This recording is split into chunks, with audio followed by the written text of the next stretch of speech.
ľudí sme zaplatili $50 plus práve americké raňajky. Stáli za to? Stáli za to, ale pomarančový džús $9. Jeden glas? Jeden glas. Wow.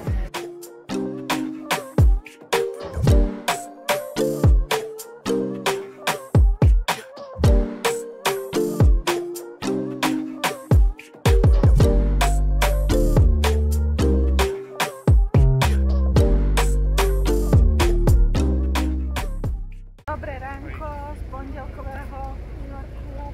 Máme za sebou raňajky a práve ideme do Central Parku, kde sme sa odviezli metrom.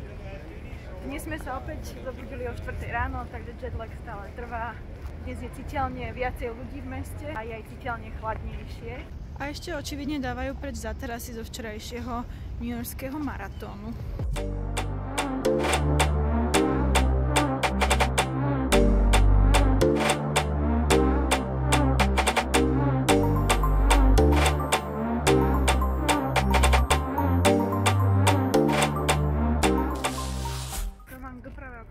So psíkom. Ja som si všimla psíka, Roman si všimol.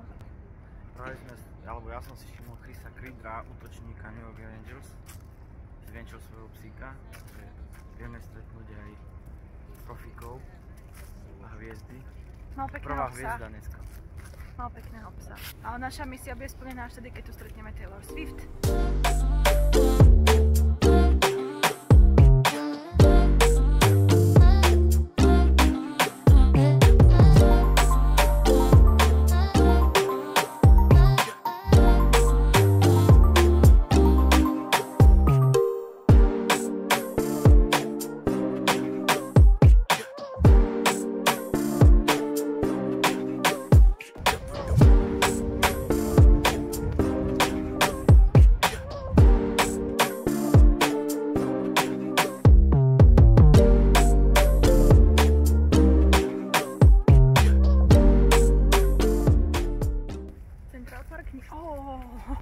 Dobrý výhľad.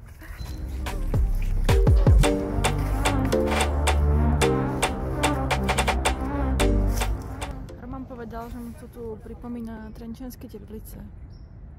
Úplne. Úplne. Hlavne tie mrakodrapy.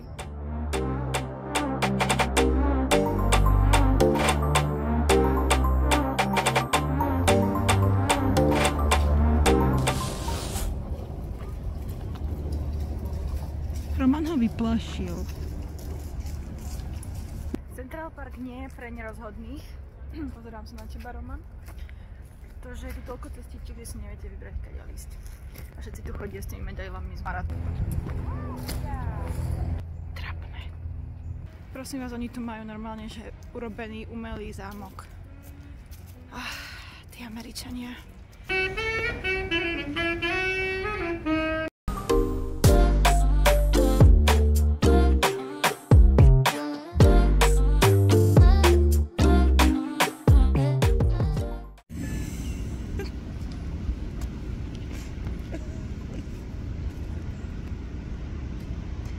Všimajte si toho uja v modrých teplákoch.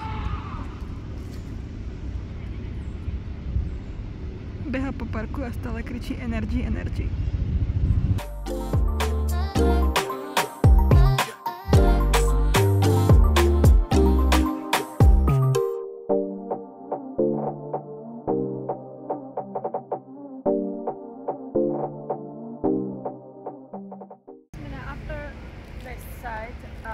Je to veľmi pekná štvrť, sú strašne divní ľudia a neviem prečo, ale taký Roman išiel na záchod do Chipotle a ja som išla na záchod Barnes & Noble, čo sú knihkupectvo. Všade je len jeden záchod a všade je nejaký človek, ktorý tam sere 20 minút a spotrebuje všetok v toalete. Stalo sa nám to v rámci pol hodiny obidvom na dvoch rôznych záchodoch.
tej energii do tej peníze. A oni mali jediný len vanilkový sugar free. To je ešte horšie než na Slovensku, ale to strašne.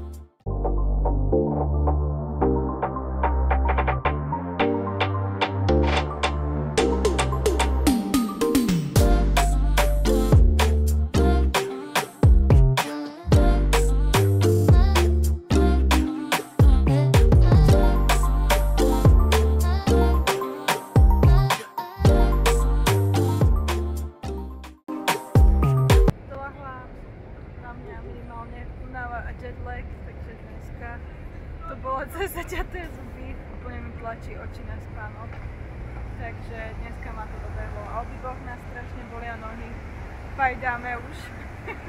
A nakoniec sme si kúpili metrokartu na metro, lebo sme to už nedávali do chodenia. Tuto v potravinách blízko pri nás som objavila takýto super snack, sú to morské riasy, ktoré sú upečené do chrumkava ako čipsy. A majú rôzne príchute, napríklad teriyaki, chicken alebo limetka a chili. A sú takéto tenulinké plátky. A sú strašne dobré a návykové, že? Moja dnešná večera sa volá, že nechce sa mi riešiť, že mi zase dajú na tanier nejakých veľa sacharidov, cottage cheese, grécky jogurt, nízkosacharidová granola, maliny. Moja keto večera dopadla tak, že mám cukor 12. Lebo sme plánovali ísť na Times Square a sme mŕtvi. Teď sme zostali doma na hoteli. Tým pádom som vôbec nechodila. Nemala som ako spáliť tú granolu. Takže som si dala trošku viac. Vidíme sa zajtra na Brooklyn Bridge.